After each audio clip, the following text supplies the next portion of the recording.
नमस्कार, मी श्रुती राहुल। महाराष्ट्राचे महानिर्णय या विशेष कार्यक्रमात आपलं मनपूर्वक स्वागत करते।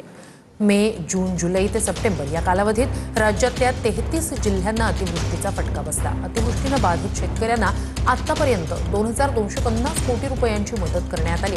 सप्टेंबर महिन्यातील शेतीच्या नुकसानाचे पंचनामे करण्याचं काम सुरू आहे। पूरग्रस्त शेतकऱ्यांना दिल्या जाणाऱ्या सर्व सवलती ज्या दुष्काळग्रस्तांना दिल्या जातात त्याप्रमाणे दिल्या जाणार आहेत।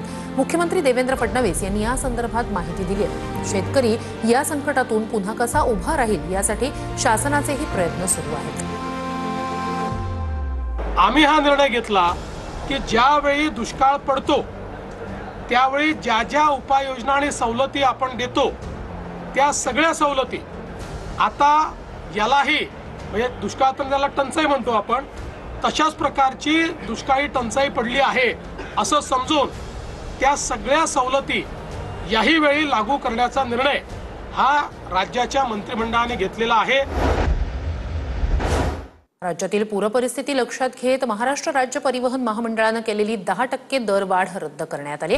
उपमुख्यमंत्री एकनाथ शिंदे यांनी परिवहन मंत्र्यांना याबाबत निर्देश दिले।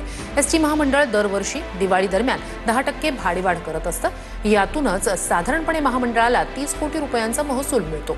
पण यंदा राज्यात निर्माण झालेली पूरपरिस्थिती लक्षात घेता अपवाद म्हणून महामंडळाने जाहीर केलेली 10% भाडेवाढ रद्द करण्यात आली।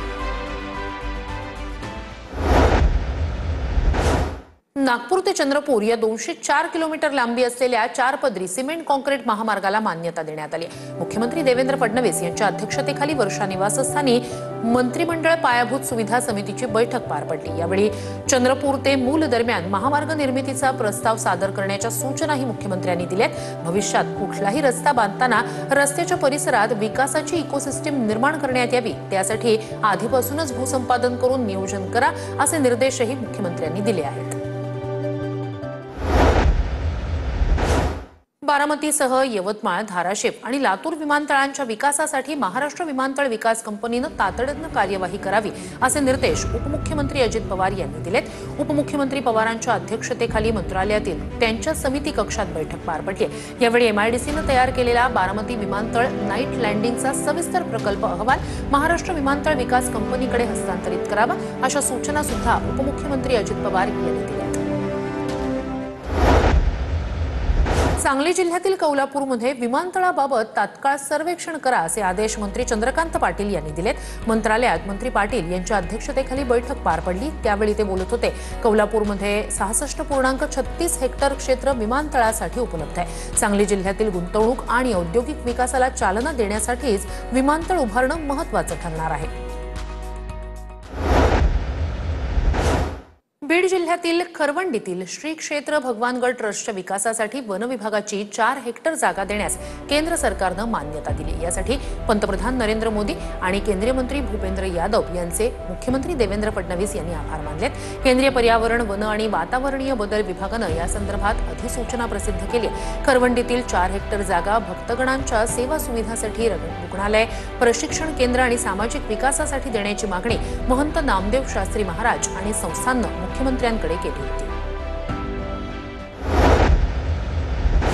मुख्यमंत्री देवेंद्र फडणवीस यांच्या हस्ते मंत्रालयात सार्ध शताब्दी महोत्सवाच्या वंदे मातरम गीताच्या बोधचिन्हाचं अनावरण करण्यात आलं। देशभक्ती आणि राष्ट्रीय अस्मितेचं प्रतीक असलेल्या वंदे मातरम या गीताला 7 नोव्हेंबर 2025 रोजी 150 वर्ष पूर्ण होत आहेत। या अनुषंगानं सांस्कृतिक कार्यमंत्री आशिष शेलार आणि कौशल्य विकास, रोजगार, उद्योजकता आणि नाविन्यता मंत्री मंगलप्रभात लोढा यांच्या संयुक्त संकल्पनेतून राज्यात सार्ध शताब्दी महोत्सव साजरा करण्यात येतोय। राज्यभरात सार्ध शताब्दी महोत्सव समितीच्या माध्यमातून देशभक्तीपर विविध कार्यक्रम होणार आहेत। यात प्रामुख्याने वंदे मातरम गीताचं प्रत्येक तालुक्यात समूह गान होणार आहे।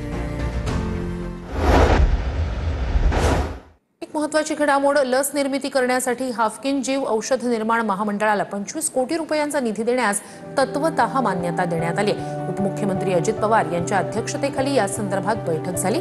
लस निर्मितीच्या क्षेत्रात हाफकिन संस्थेचं मोलाचं योगदान आहे। देशातून पोलिओचं उच्चाटन करण्यात हाफकिनचा मोठा वाटा आहे। भारत सरकारकडून पोलिओच्या 268 दशलक्ष मौखिक लसींची मागणी आहे। हाफकिनच्या सक्षमीकरणासाठी 5 वर्षांचा रोडमॅप तयार करावा असे निर्देशही उपमुख्यमंत्री अजित पवार यांनी दिलेत।